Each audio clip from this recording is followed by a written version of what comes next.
Good afternoon. The news continues. We're about to hit 12:30. I'm Bill Bryant. Here's Barbara Bailey. And a man convicted in a notorious Lexington murder case will stay behind bars. And this morning, the state parole board denied Eric Hayden's request to be released.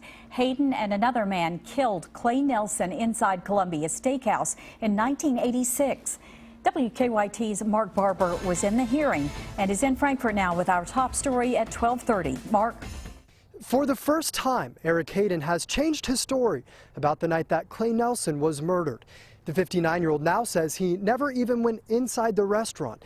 He told the parole board that he was just the getaway driver and was only there for the robbery. I'm sorry for what happened, I can't change it. The state parole board listened as Hayden apologized to Nelson's family.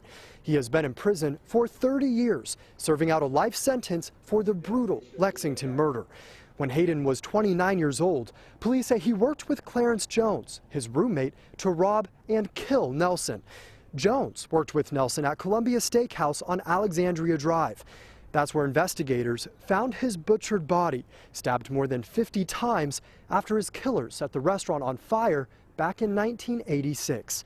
Hayden says he was motivated by greed. He and Jones stole less than $5,000 from the steakhouse before they took off. The state board denied Hayden's request for parole this morning, citing the seriousness of the crime. The 59-year-old asked them to consider that he's not the same person he was 30 years ago. I did everything I can to change myself and my ways to become a better person. There's nothing else I can do at this point. Hayden and Jones will both be eligible for parole again in 5 years. In Frankfort, Mark Barber, WKYT. Now, during the murder trial, Hayden testified that he was involved in the murder. Today, he said he finally felt comfortable enough to reveal he was only there for the robbery.